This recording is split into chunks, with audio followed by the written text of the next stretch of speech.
In this week's episode of the Electric Samba Bus Project, we look back at 1 year of working on this guy.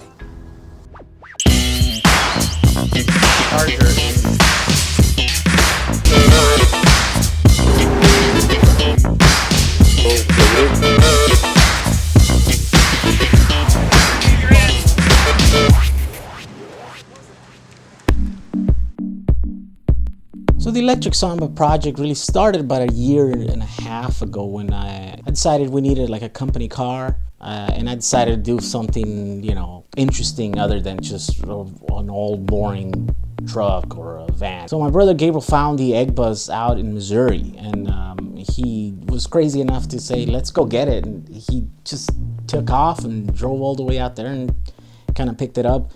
But the problem is that when we brought it back, one, it was very, very deteriorated. It had a lot of rust.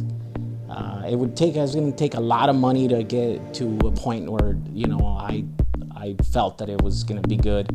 And plus, it had a logo on the side, and it was still registered to the original company that had bought it. So it was essentially a one-owner vehicle. And the more we looked into it, the more it became apparent that we couldn't just hack into this thing. We couldn't just completely restore and erase all the history that this car had. So we needed another vehicle. Gabriel once again found another VW bus, and this time it was up in Oregon. And again, he was crazy enough to just take off and drive all the way to Oregon just to kind of see it. It looked really good in pictures and stuff, but it was kind of a gamble because it was really a too good to be true kind of thing. And he kind of just took off and rode into the sunset and went to pick it up there. Once he got up there, he let me know that it looked straight, it looked legit, it was a real vehicle. The guy just, he was just not really good at answering emails and answering calls, I guess, from all the people who were interested in buying this car. So we made the deal, we paid the guy, and we towed it home. So then he drove it down here, and it sat for a couple months in my garage.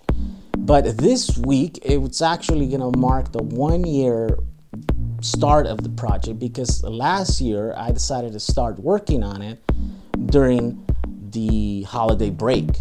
I had 2 weeks off, and I decided, well, that's just good enough time to kind of start messing with it, take it apart, start taking things off, seeing what we're gonna do, and that's where it all started.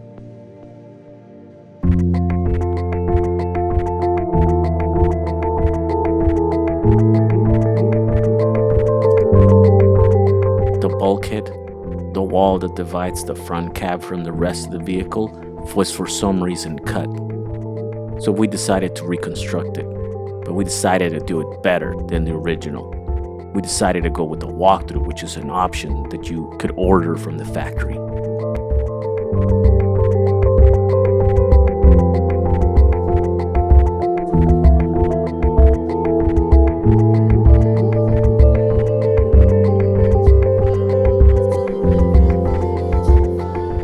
I think the original idea to put the windows really came out of the fact that 2 of the doors in this panel had already windows. They had been changed. So we were gonna have to go and find the right doors, or either patch these doors and cover up the window hole, which just seems like a whole waste.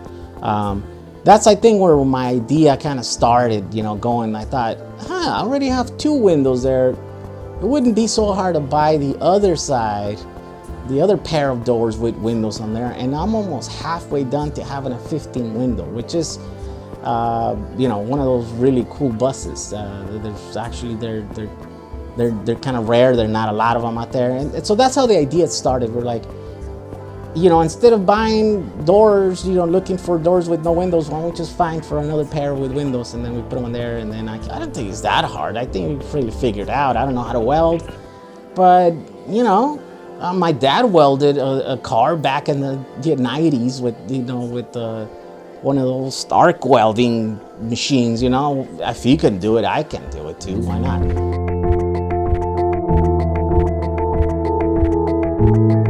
So that's how it started. As the days went by, I was like, hey, let's do this, and they brought me a welding machine. It just kind of evolved. I just kept working on this thing every day. It was kind of an addictive thing, working on it. And so every day I'd go over there and spend at least 2 hours working on this car. And the more I worked in it, the bigger and the crazier ideas got. It's like, oh, what if we just get a roof and then put it in there? Oh, what if we convert it into electric? What if we do this? And then by the time we ended up doing this thing, it was a complete different car, and it was one of these things where it had to be converted into electric.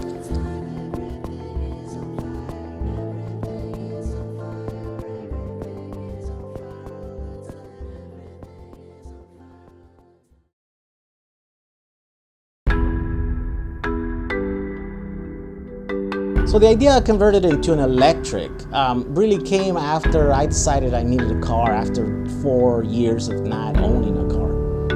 I was really drooling at that time at the really newly discovered for me Model S, the Tesla Model S. The problem was that there was a 12 to 15 month wait to be able to get one of these cars. So it was really hard for me to get so excited and put down $5,000 deposit for a car that I wouldn't be able to see until 15 months later. I remember thinking I could probably build an electric car faster than I can get a Tesla Model S. As it turns out, I probably would have gotten my Model S before I'm finished this, because I'm not nowhere near being done with this. But I tell you what, it wouldn't have been as fun as a project. It probably would have been a lot of fun driving it, and for a longer time I would probably be just normal driving an electric car. One of the roadkills guys, Finnegan, said, why would you want a car that it wouldn't strike up a conversation every time you go anywhere?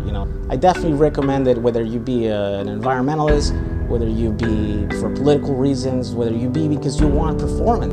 It really, going electric just appeals to the whole gamut of people. I think the only ones that don't like it are the people, the old petrol heads, they call themselves, and that like working on cylinders and like to hear the roar of the engines and stuff. They're the only ones that are not gonna kind of like it, and they're gonna fight it as this new technology comes in. But for the rest of us, I think we need to embrace it. And if you feel like doing it, it's totally worth it. It's been some of the most fun times that I've had working on a car. And to tell you the truth, I wasn't really a car guy before becoming a car guy, just because I'm working on my eSamba so much, and I'm starting to, get to see other cars and starting to learn about modern performance and geometry of suspensions and the whole thing. And I'm starting to think that, hey, I want some of that. You can't beat the old classic style that you get with the car like a Volkswagen Samba. So I guess this is it for this special edition of the electric Samba bus, the 1 year anniversary of the beginning of the project. We're not quite done yet, but we're moving forward. So until next week, we'll see you. Bye.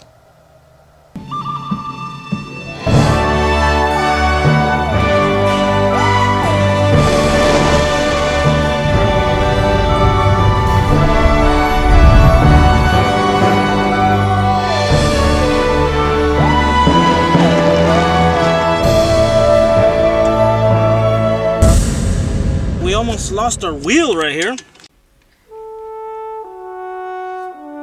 Folks, if you enjoy my videos, don't forget to subscribe to my YouTube channel and join the conversation down below by leaving a comment.